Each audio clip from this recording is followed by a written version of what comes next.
Por favor, abra sua Bíblia em 2 Reis, capítulo 22, versos 1 e 2. Segundo livro dos Reis, capítulo 22, nós vamos ler os versos 1 e 2. Se você achar melhor, pode acompanhar pelo telão. Aqueles que estão em casa podem acompanhar pela tela do seu celular, ou tablet, ou televisão, de onde você estiver nos assistindo. Nós vamos falar hoje a respeito desse período. Nós estamos aqui falando sobre o período dos reis, e eu quero partir para o final desse momento histórico. Diz assim a palavra: tinha Josias 8 anos de idade quando começou a reinar, e reinou 31 anos em Jerusalém. Sua mãe se chamava Gedida e era filha de Adaías de Boscade. Fez ele o que era reto perante o Senhor e andou em todo o caminho de Davi, seu pai, e não se desviou, nem para a direita, nem para a esquerda. Olha que coisa interessante. Em que período nós estamos? No nosso último estudo, nós falamos sobre um homem de Deus, um profeta, que esteve pregando para Jeroboão. Olha esses nomes, né? Ele esteve profetizando contra Jeroboão, e ele disse: Jeroboão, Deus não está gostando nada do seu jeito. Jeroboão foi aquela pessoa que por causa de uma decisão precipitada de Roboão, olha os nomes, filho de Salomão, ele dividiu o reino. Ele ficou com as 10 tribos de Israel, e Roboão ficou com 2 tribos. Nós vamos falar assim: reino no norte e reino do sul. O reino do sul se chamava reino de Judá. O reino do norte se chamava Israel. Ficou com as 10 tribos, tá bom? Jeroboão foi o primeiro rei dessas 10 tribos. No período que nós estamos aqui, essas 10 tribos, esse país, digamos assim, está em franca decadência. A decadência moral inicia desde Jeroboão. Não se tem um rei sequer que tivesse os seus olhos voltados para Deus. Então, é uma nação que moralmente, socialmente, espiritualmente está num decréscimo. Por alguns momentos, alguns reis, por causa de algumas decisões, eles tiveram um tempo de ascensão política e econômica. Mas agora, nesse período aqui, o período em que Josias está reinando no Reino do Sul, essa nação está se desfacelando. A Síria está atacando Israel, está destruindo e tomando posse de tudo aquilo. E destruindo Israel. Essas 10 tribos, esse reino vai ser destruído, vai acabar. Não vai ter retorno deles. Eles não vão retornar à terra. Acabou. Foram destruídos. Foram levados cativos e acabou a história. Quando Josias assume o reinado, o reino do norte está passando por essa crise imensa. E os antecessores de Josias são, falando dos últimos que eu quero concentrar, começa com Ezequias, o rei Ezequias. A Bíblia fala que ele foi um homem que fez o que era reto diante dos olhos do Senhor, o rei Ezequias. Agora, é interessante, isso me salta muito aos olhos, que a postura daqueles governantes foi mais decisiva em relação ao povo do que mesmo a palavra dos profetas. A postura do rei a postura teve uma influência muito, muito maior na vida das pessoas do que a palavra profética nesse período. Você sabe quem foi o profeta que viveu junto com Ezequiel? Isaías. O profeta Isaías, Ezequias, né? Obrigado, pai. O profeta que viveu no período de Ezequias como rei foi Isaías. Conquanto fosse assim um grande homem de Deus, Isaías, para você ter ideia, ele foi ele é considerado o profeta mais messiânico. Nós vamos falar um capítulo só sobre ele. Ele é o profeta que mais descreve Jesus no Antigo Testamento. Ele fala onde Jesus iria nascer. Ele fala a forma como Jesus iria morrer. Isso muitos anos antes. Isaías, ele está aqui. Não obstante isso ter sido um dos maiores profetas, ele foi cerrado ao meio. Foi morto, cerrado ao meio. Já parou para pensar? E não foi morto pelos assírios, nem pelos babilônicos. Não, ele foi morto pelo próprio povo. Por quê? O que está acontecendo agora no Reino do Sul é uma decadência também. Ezequias foi um homem bom. Ele fez o que era reto diante do Senhor, mas ele não foi tão radical em expulsar aquilo que estava entrando nas religiões, a imoralidade. Ele tentou ser um pouco meio termo. E ele realmente fez algumas coisas boas. Ele restitui o culto, ele reestrutura o templo. Ezequias era muito sábio, muito inteligente. Ele fez algo que ninguém tinha feito.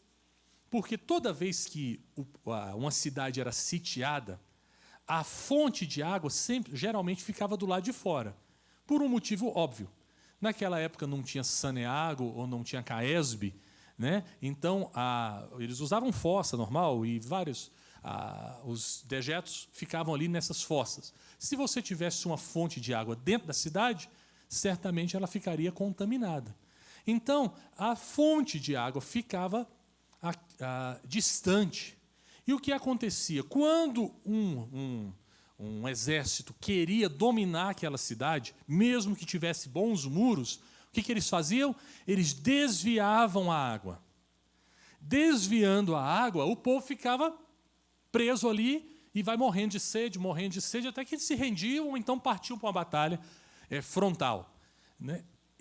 Ezequias, ele resolveu esse problema em Israel, em Jerusalém.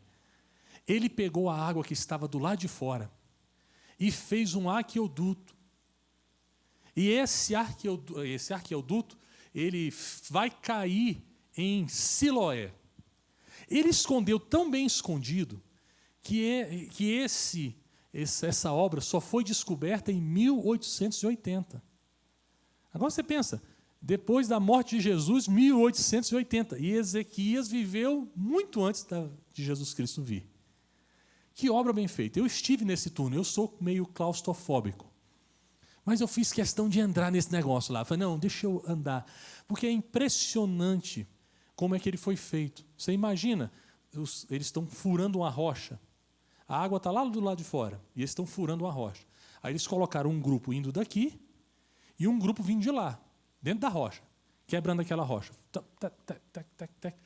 E aí, quando chegou num determinado momento, que eles calcularam que seria a metade, eles começaram a fazer como se fosse uma serpente. Por quê? Porque se viesse um aqui e outro aqui e passasse reto, um chegar do outro lado da rocha, aí eles fizeram assim, porque uma hora se encontrariam. E aí eles bateram, um ouviu que o outro estava batendo, fizeram uma festa. Inclusive, tem uma placa dizendo do momento em que eles encontraram uma turma com a outra. A precisão é muito fantástica, porque eles não fizeram muito íngreme. Nesse túnel, a queda é de 31 centímetros, do começo para o final, para que seja uma queda, a água flua de forma branda, limpinha até hoje, e ela cai no tanque de Siloé. É a fonte que enche o tanque de Siloé. Muito interessante que essa é uma comprovação de que a Bíblia está certa. Nós não temos dúvida. Mas, assim, cientificamente, né? Ezequias, se você vê no capítulo 20 de Reis, só volta um pouquinho. É só a título de curiosidade, assim, arqueológica. Diz assim, capítulo 20, verso 20. Quanto aos mais atos de Ezequias e todo o seu poder, e como fez o açude e o aqueduto, e trouxe água para dentro da cidade, porventura não estão escritos nos livros dos reis de Judá, descansou Ezequias com seus pais, e Manassés, seu filho, reinou em seu lugar. Interessante, né? A Bíblia já falava desse aqueduto que foi descoberto agora, em 1880. A Bíblia está certa em tudo. Tá? O pessoal vai descobrindo aos poucos aí, vai vendo, mas nós já sabemos. Foi um homem bom. Só que, vocês lembram da história mais ou menos de Ezequias? Eu não vou entrar muito, mas ele ia morrer. E o profeta Isaías chega para ele e diz, olha, porque ele se desviou naquele momento. Aí Isaías falou, porque você desviou seu coração, Deus vai te levar. E aí ele fez uma oração pedindo para Deus misericórdia. E é interessante que Isaías foi até Ezequias, eu estou falando Ezequiel toda hora, né, gente? Me perdoe. Foi até Ezequias, deu a notícia. Quando ele estava voltando, o Senhor falou, olha, volta lá e diga para Ezequias que eu vou dar mais 15 anos para ele. E deu mais 15 anos para Ezequias. O problema é que esses 15 anos não foram os melhores 15 anos de Ezequias. Ele viu um dos filhos dele matar um bocado de filho. Só que nesse período ele tem um filho. O nome desse filho? Manassés. Manassés, quando ele morre, Manassés assume o trono. Manassés tinha 12 anos de idade, ou seja, ele nasceu 3 anos depois daquela profecia de Isaías. Alguns dizem que foi quem mandou matar Isaías, mas isso aí é para os historiadores. Manassés, ele reina. Pensa num caba ruim. Pensa num caboquinho ruim. Diz o texto sagrado, e se você puder adiantar só um pouquinho, no capítulo 21, verso 11, diz assim, visto que Manassés, rei de Judá, cometeu abominações, fazendo pior que tudo que fizeram os amorreus. Os amorreus viveram antes de Josué entrar na terra. É aquela turma que antes, idólatra. E diz o texto que ele fez pior do que os amorreus antes dele. E também a Judá fez pecar com os ídolos deles.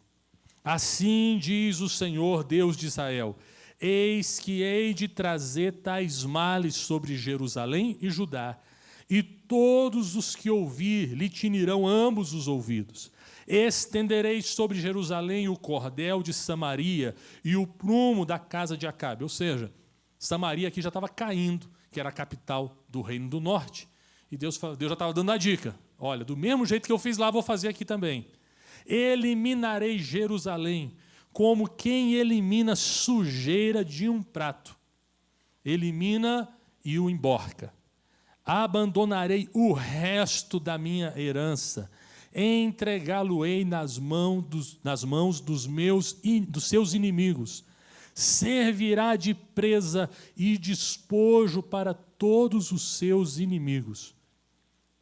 Porquanto fizeram o que era mal perante mim e me provocaram a ira, desde o dia em que seus pais saíram do Egito até hoje. Além disso, Manassés derramou muitíssimo sangue inocente, até encher Jerusalém de um ao outro extremo, afora o seu pecado com que fez pecar Judá, praticando o que era mal perante o Senhor. Dentre esse sangue inocente que ele derramou, esse cidadão, ele teve o desatino de sacrificar o próprio filho. Já o texto diz que ele matou. Esse homem aqui sacrificou o próprio filho. Quando o texto diz que ele matou muita gente, possivelmente foram os profetas de Deus, que esse homem começa a eliminar, entre eles, possivelmente, o próprio Isaías.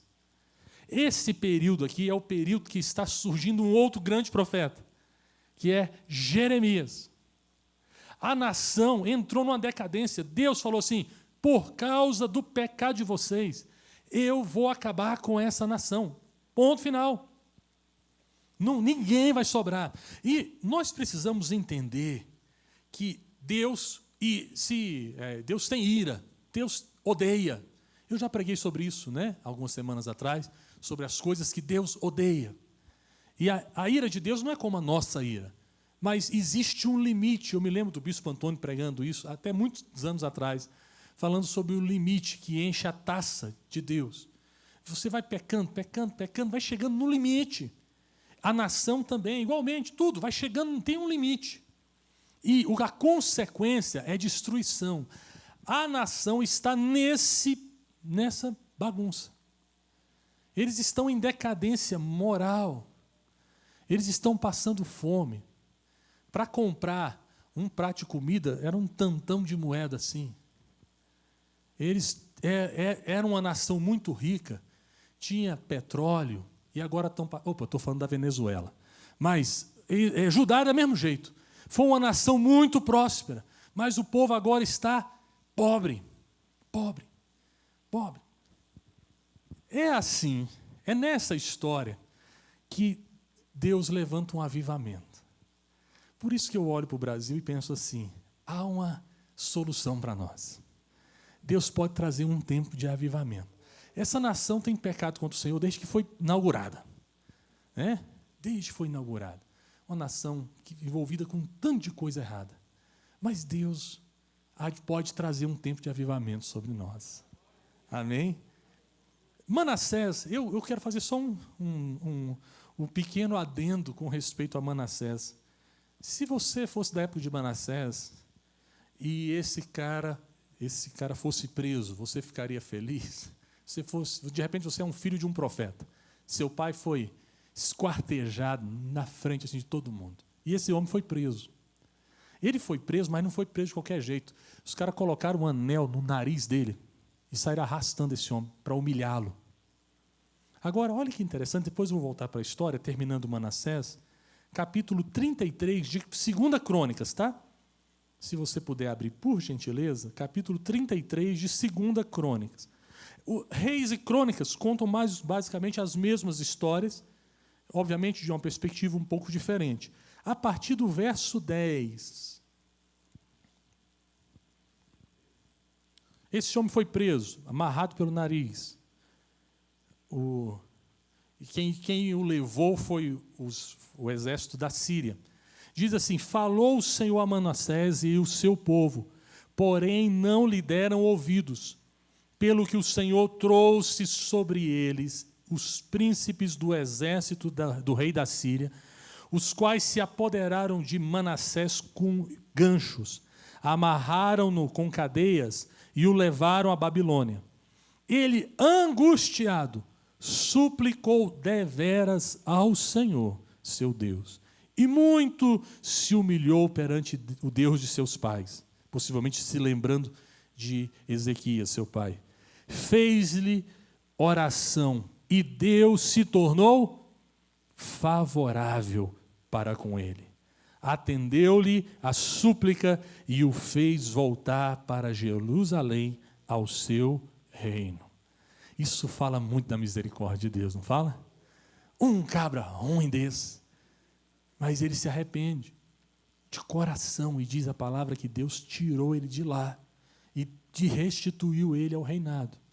Obviamente, quando ele volta para o reinado, ele assume uma postura totalmente diferente, mas agora já está num tempo bem avançado. Esse foi o rei que mais reinou sobre Israel. Mais tempo, ele reinou mais tempo que Davi, mais tempo que Salomão. Ele reinou 55 anos. 55 anos. É tempo demais. Mas ele teve um início trágico, terrível, foi o pior rei de Judá, mas ele se arrepende. E no final ele tenta dar início a um processo de restauração, mas ele morre nesse processo, né, nesse período. O povo continuou ainda sacrificando um pouco. Veja como... E eu queria fazer um alerta. É porque às vezes a gente fica esperando dos pastores, da liderança da igreja, que eles influenciem, que a igreja influencie o mundo. E a igreja tem esse poder, mas esse poder não está restrito ao púlpito. A sua influência, como um profissional, como empresário, como funcionário público, no seu ambiente de trabalho, pode ser mais relevante do que as mensagens que eu prego aqui.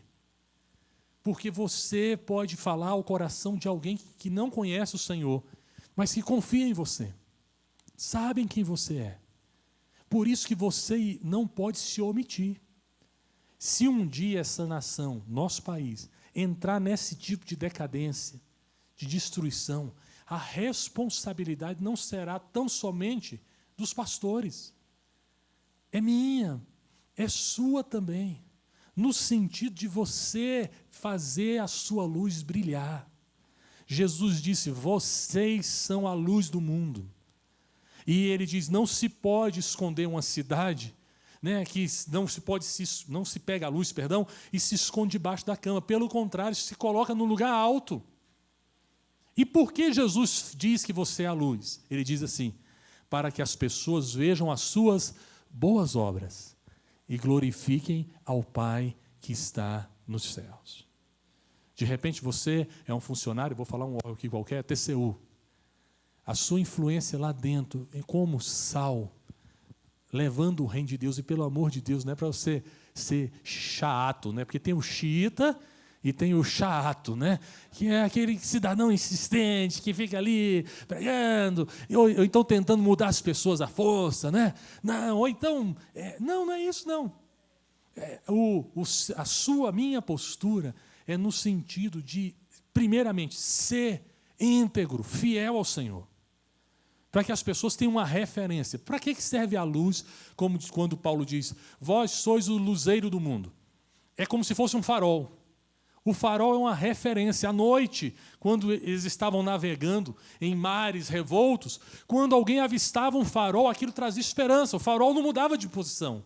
À noite podia estar intensa, tempestade, mas havia um farol brilhando. Você é um farol. Por isso que a Bíblia diz, Paulo, dizendo, ele fala, olha, vós sois os luzeiros do mundo. Mas lá na frente ele diz, cuidado para você não ser uma propaganda falsa. Você não ser uma fake news. Estão usando muito essa palavra. Que é aquela pessoa que diz que é e não é. Seja um cristão verdadeiro. Seja uma referência. E leve a palavra de Deus. Custe o que custar. Pregue na sua casa. Veja a importância de você levar os seus filhos a compreenderem a mensagem do Evangelho. Gente, Manassés foi filho de Ezequias. Ezequias andava assim com o profeta Isaías. E o profeta Isaías vivia no palácio, tinha acesso ao palácio. Diferente de outros profetas que viviam no campo, isolados, Isaías tinha acesso. Esses meninos devem ter visto Isaías conversado, ouvia falar das histórias, ia no culto lá, fazia inscrição para o culto de Isaías pregando. Mas o que aconteceu? Essa palavra ficou aqui. Não é fácil essa palavra entrar no coração dos filhos. Mas existe para mim, isso é uma opinião pessoal, algo muito importante, que é maior do que o que você fala. É quem você é. Porque às vezes a gente é difícil, porque a gente prega algo e os nossos filhos estão vendo que não é aquilo. Que o compromisso que você exige deles, você não tem. Né? Assim, às vezes você fala, você precisa buscar a Deus. Mas ele percebeu a vida inteira que buscar a Deus na sua vida sempre foi uma opção, talvez a última. Uma vez eu estava pregando em Goiânia e eu fiz um gráfico. Eu gostava muito de gráfico. Ainda gosto, mas eu estou mais convertido. Eu gostava muito de gráfico. E eu peguei assim, um cristão, um crente mesmo, que fosse a todas as programações da igreja. Na época nós tínhamos 4 cultos semanais. Assim, domingo de manhã, domingo à noite, e 2 cultos no meio de semana. E pegando o sábado. Eu peguei esse cara, esse cidadão. Eu falei, olha, um crente que venha a todos os cultos da igreja, venha a todos os cultos, ele gasta 4% da vida dele indo à igreja. 4%. Aí eu penso o seguinte, os nossos filhos estão vendo, eles estão percebendo qual é a nossa prioridade. A Bíblia diz, onde está o teu tesouro, aí estará o teu coração. Seus filhos sabem onde está o seu coração. Você pode estar falando para ele, está no reino, mas ele está vendo. Eu não estou dizendo que todo filho de crente se torna crente, um homem de Deus, a benção. Não, não necessariamente. Mas eu creio que um caminho melhor é ele conseguir ver na sua vida. Você é a primeira referência do evangelho que você prega para os seus filhos, para a sua família. Você é a primeira referência. Eles vêm. Quando eles precisarem de uma referência, eles possam olhar para você. Manassés sabia que Ezequias era um homem temente a Deus? Mais ou menos. Mais ou menos. Ele não foi tão radical em servir ao Senhor. Ele, para evitar problemas, não tirou os postes ídolos que ficavam fora do templo. Porque o que aconteceu era uma bagunça tão grande que o pessoal tinha trazido Astarote, aquele Moloque, Baal, para dentro do templo, gente. O templo de Salomão. Eles colocaram lá dentro. Ezequias foi e tirou isso aí. Falou, pelo amor de Deus, que bagunça é essa? Tira esse trem daqui.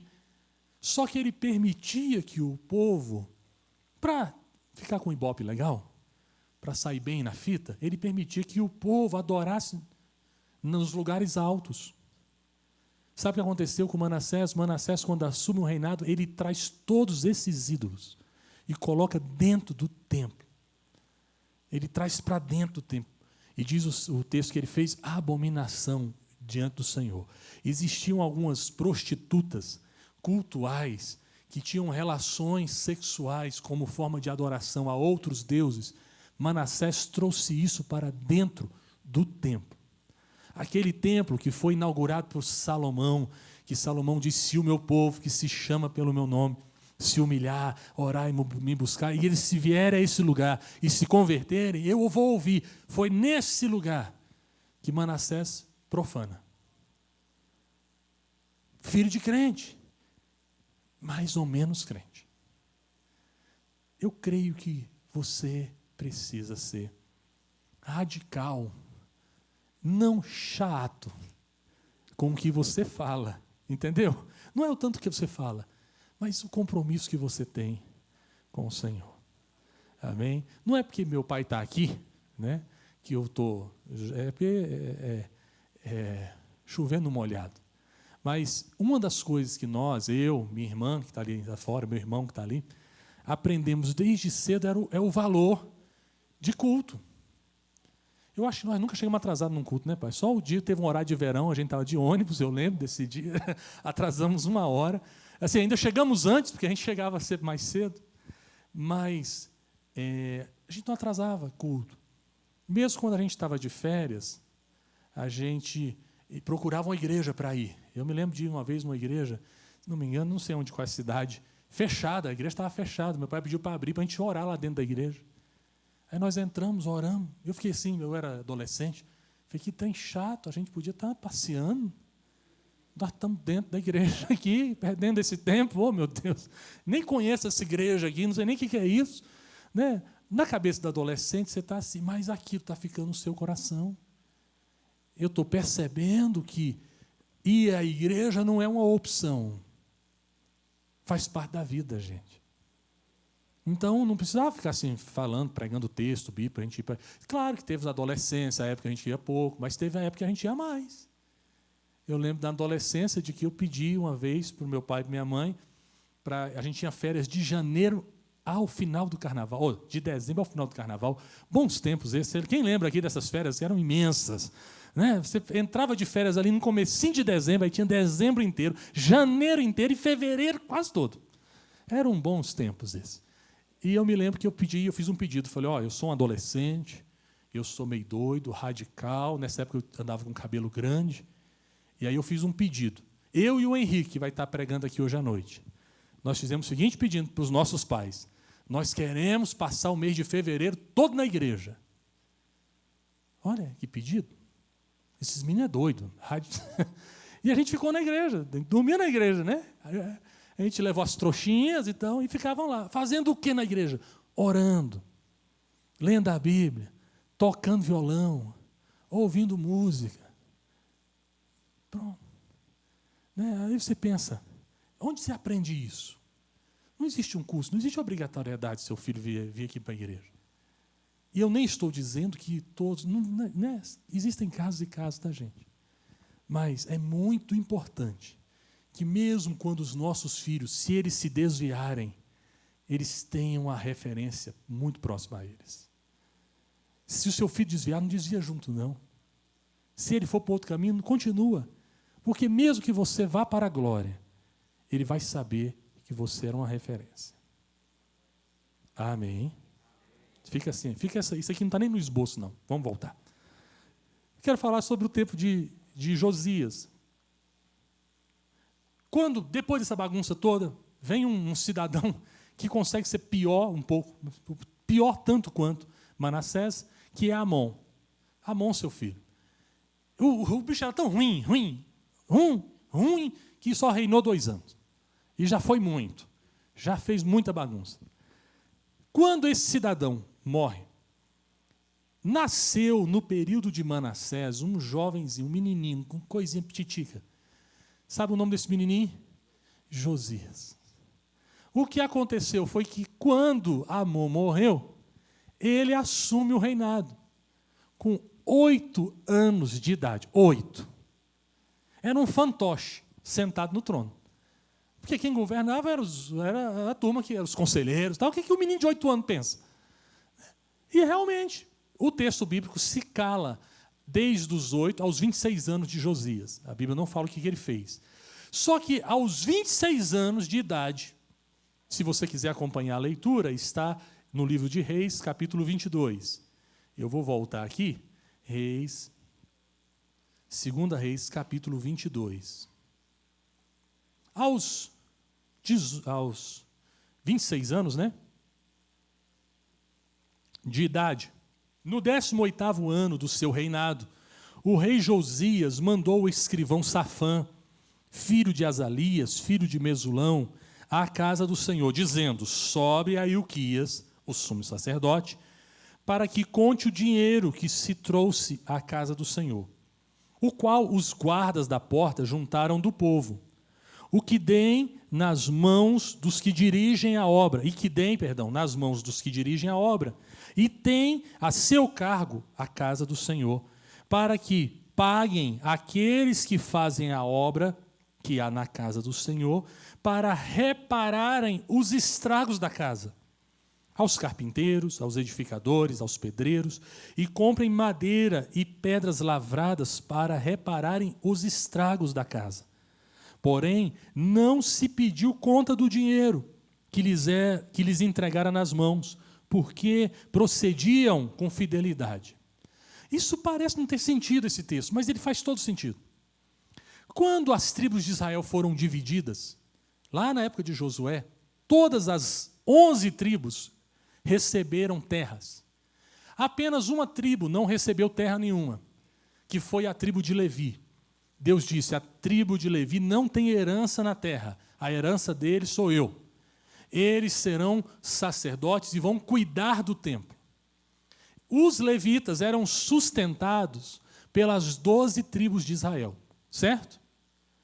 Quando dividiu o reino, você acha que ficou mais fácil ou mais difícil cuidar desses levitas? Eram 11 tribos cuidando de uma. Quando o reino foi dividido, a tribo de Levi se concentrou em Jerusalém. Por quê? Porque o templo ficava em Jerusalém. Então, eles que estavam espalhados por todas as tribos de Israel, ficaram em Jerusalém. E aquilo, de certa forma, era um peso muito grande. Ter que sustentar. Tanto é que todo rei que era mau, ele matava sacerdote, matava profeta. Ele dava uma diminuída nesse grupo. Josias, você já percebe aqui que ele tem uma postura diferente. Ele está restaurando alguma coisa que foi quebrada. O texto não deixa claro, mas nós sabemos quem foi que quebrou esse negócio. Foi Manassés. E Josias, com 26 anos de idade, ele está gastando os seus recursos para restaurar a casa do Senhor, o templo. Então, ele está falando, gente, pegou o dinheiro que arrecadou do povo. Para Josias não era um peso sustentar aqueles sacerdotes. Ele pegou aquele dinheiro, entregou na mão deles e falou: cuidem da reforma, deixa esse tempo arrumadinho. O que acontece é que Ilquias, o sacerdote, aí eu acho muito interessante. Ele era sacerdote mas ele nem sabia onde estava a Bíblia. Porque o pessoal escondeu esse negócio, rasgou, jogou fora.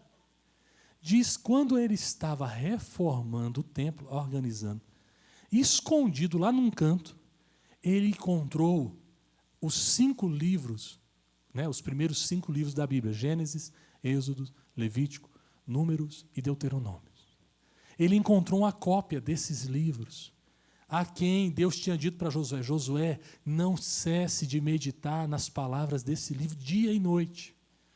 Os sacerdotes tinham como incumbência levar as verdades que estavam escritas ali para o povo. E o Quias era sacerdote, sequer sabia onde tinha uma cópia daqueles livros. Já parou para pensar que nível de deturpação? O que acontece, e aí começa o avivamento, é que Josias, ao descobrir os livros, ele pediu para que fosse lido todos eles. E a partir do momento que começaram a ler aqueles livros, uma revolução aconteceu no coração daquele jovem. E ele falou assim: espera aí, tem alguma coisa errada. A nação está indo para o lado errado. As pessoas estão fazendo o que é errado. Deus ordena que não haja idolatria no meio de nós. Ele ouviu Êxodo capítulo 20. Ele ouviu Deuteronômios. Ele foi ouvindo aquilo foi entrando no coração dele. E diz a palavra de Deus que ele reuniu todo o povo em Jerusalém. E eles leram os 5 livros da Bíblia. E diz que quando eles estavam lendo, o povo começou a chorar, a se quebrantar. E no tempo de Josias, celebrou a maior Páscoa da história do povo de Israel. Nunca se teve, o texto fala que nunca se teve antes, nem depois, uma celebração de Páscoa tão grande. Foi no tempo de Josias que eles limparam os postes ídolos, a adoração a Baal. Eles tiraram do templo, tiraram do reinado, tudo quanto é adoração a Baal, Astarote, Moloque, qualquer outro deus. Expulsou aqueles profetas, falsos profetas, limpou o país. Houve um tempo de avivamento no gráfico descendente. O final desse gráfico é a destruição de Judá. Então, o povo está caminhando aqui, caminhando. O final aqui é a destruição, mas aí tem um picozinho, que seja por 20 anos. E é o que eu peço a Deus pelo nosso país. Nosso país está em rota de colisão, assim, por causa do pecado lá embaixo. Mas Deus pode levantar Josias no nosso tempo. E eu aprendo o seguinte, que não precisa de muita coisa. Só precisa de temor a Deus. Era um moleque, eu vou usar o termo assim para dizer que era novinho, temente a Deus. Temente a Deus. E que teve coragem. Teve coragem, mais até do que Ezequias. A influência de Josias no meio do povo foi maior do que de Isaías e maior do que de Jeremias. Conquanto fossem homens de Deus. Mas o seu posicionamento, a sua firmeza, a sua dureza, inclusive, em fazer o que era certo, foi inegável. Então eu aprendo que basta você e eu termos um compromisso absoluto com o Senhor. Amém. Outra coisa, Josias é o cumprimento de uma profecia de 260 anos antes. Você lembra quem esteve aqui quando eu falei daquele homem de Deus que profetizou a Jeroboão? Essa foi a profecia que mais tem detalhes, assim, nesse período. Nem Elias, nem tinham tantos detalhes. Esse homem aparece diante de Jeroboão, eu não vou contar a história toda, e ele diz assim: Jeroboão, assim diz o Senhor, você vai fazer tudo errado, o povo vai pecar, mas Deus vai levantar um homem chamado Josias. E eu fiquei achando interessante quando a mãe dele colocou o nome dele. Quantos Josias não devia ter naquela época? Quantas pessoas? Ele é de uma descendência, Manassés, Amon, só gente ruim. Mas a mãe coloca lá o nome dele, de Josias. Não sei por que motivo. O que acontece é que ele é o cumprimento. E Deus falou assim, esse homem, esse Josias, ele vai reinar. E ele vai colocar ossos humanos em cima desse altar aqui que está em Betel. Betel nem fazia parte do reino de Judá. Eu fico imaginando que as pessoas achavam que quem iria fazer isso era um descendente ali do reino do norte. Mas não, usou um cidadão do reino do sul. E por que ele tinha acesso a Betel? Porque ele fez isso. Sabe por quê? Porque Israel já tinha sido destruída. Os assírios já tinham levado. E ele foi expandindo. Betel já fazia parte agora do reino do sul. Diz a palavra de Deus que ele descobriu que em Betel existia um altar a Baal. E ele foi lá. E falou, acaba com esse negócio aqui. Quando eles estão destruindo o altar, ele vê um cemitério. E aí as pessoas falam, olha, aqui enterravam os profetas aqui de Baal, era um local sagrado. Ele mandou desenterrar todo mundo, colocar em cima do altar e tacar fogo naqueles ossos, para que aquele lugar nunca mais se tornasse um local de idolatria. Para você ver o tamanho da radicalidade. Mas aí eu aprendo a última coisa. Que aconteça o que acontecer, o controle da história está nas mãos de Deus, não das pessoas. Tem Manassés? Tem. Tem gente ruim? Tem. Mas o controle está nas mãos de Deus. E Deus, no tempo certo, Ele há de levantar o seu exército. Ah, mas essa geração é uma geração muito ruim, é uma geração de gente que é incrédula. Não importa. No meio dessa geração nasce um comprometido com Deus, e a sua vida é capaz de influenciar outros.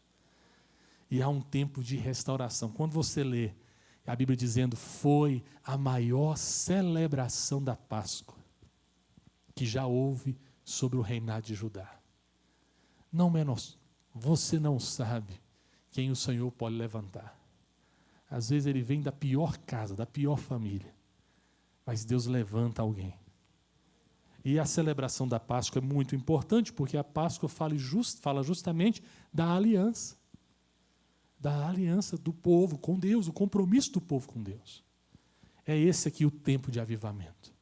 Eu fiquei bastante emocionado um mês atrás, mais ou menos, quando as crianças gravaram, eu me lembro, acho que foi o Sangalete que gravou o louvor. E as crianças, as meninas estavam cantando, as filhas do Danilo, elas estavam cantando aquela música, a geração de Samuel, uma música do Fernandinho, que fala que é uma geração que depõe Saul, que é uma geração nova, que levanta. E eu confesso que eu estava gravando ali, nos bastidores, quando elas estavam cantando, e eu falei, gente, Deus está levantando mesmo uma geração de profetas, de pessoas tementes a Deus, dentro desses meninos aí, dentro desses jovens, Deus está levantando. Pode ser você, João, Pedro, Jonatas, que eu estou vendo aqui, Carlinhos, Rebeca, Sara, e aquelas que eu não conheço ali ainda o nome. Pode ser qualquer um de vocês, pode ser você, meu filho. Pode ser qualquer um de nós. Débora, pode ser você. Qualquer um de nós aqui. Que Deus está levantando para fazer a diferença. Você só precisa ser comprometida com o reino de Deus. Esse menino, desde pequenininho, não foi uma coisa assim igual Manassés, que porque passou por um perrengue, ele foi adorar a Deus. Não, ele era um homem comprometido desde a sua infância com o Senhor. Quando ele descobre a palavra, é que o trem melhora. Como é que termina a vida dele? Só para a gente terminar. Porque ele celebra a Páscoa. Como é que ele morre? Ele entra numa briga que não era dele. Como foi brigar? A Síria estava devastando o reino do norte. E aí ele entra numa briga, e está um faraó chamado Neco, que veio lá do Egito, junto com o rei da Síria. E aí ele falou, peraí, não vamos deixar esse negócio acontecer. Ele foi defender o restantezinho lá do povo. E ele entrou na batalha. E diz o texto que ele não é desses que ficava assim na carruagem, não. Diz que ele vestiu como se fosse um soldado comum. E foi para o fonte de batalha. O faraó fica sabendo. e manda um mensageiro e fala assim, ô cidadão, avisa lá para o seu rei que foi Deus que mandou fazer isso aqui. E se ele se levantar contra mim, ele vai morrer. Aí, ele ignorou, diz o texto que ele ignorou a mensagem. E durante a guerra, lá, durante a batalha, ele foi alvejado por um flecheiro, ele percebeu que ia morrer, pediu para montar num cavalo e morreu em Jerusalém. Isso deixa um alertazinho para nós. Até mesmo os protagonistas de um grande avivamento precisam vigiar o tempo inteiro. Você não pode relaxar.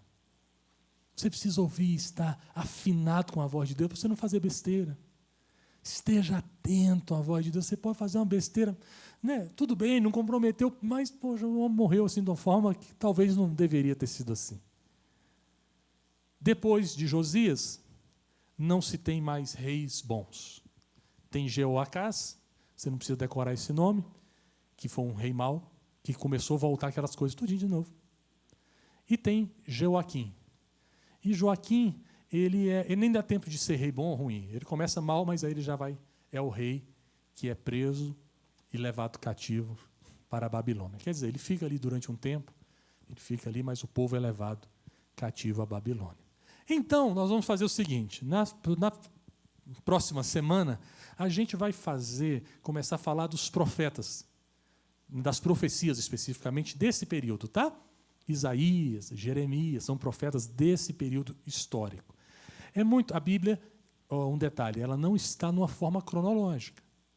Então, quando a gente chega, por exemplo, aqui, eu estou contando as histórias dos reis, aí nós falamos do livro dos Salmos, Provérbios, Eclesiastes, Cantares. Aí, quando chega aqui em Cantares, a gente fala, opa, agora a próxima história, né? Não, e cadê Neemias, por exemplo? Neemias é bem depois disso tudo. Esdras é bem depois, é lá no final. É quando o povo volta. Então, a Bíblia não está numa ordem cronológica. Os estudos que eu estou fazendo estão seguindo a ordem cronológica. Então, nós vamos fazer o seguinte.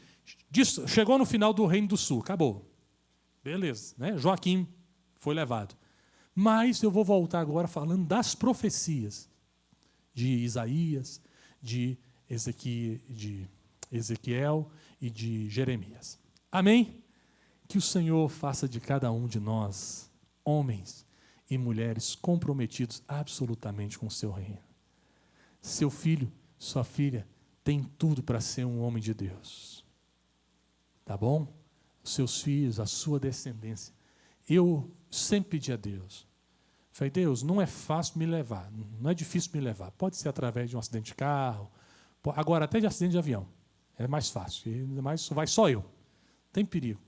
Eu falo para Deus, Deus, não tem problema nenhum. Eu ia a hora que for. Mas se é para o Senhor me manter vivo, é para que a gente viva um tempo de avivamento. Então, enquanto eu estiver respirando, eu acredito que Deus ainda vai levantar um tempo de avivamento na nossa nação. Amém? Você é assim também. Quando você estiver respirando ainda, há expectativa de que Deus pode levantar alguém e, através dessa pessoa, um grande avivamento na nossa nação. Que o Senhor nos abençoe com a sua graça. Vamos ficar em pé? Se você puder, fechar os seus olhos.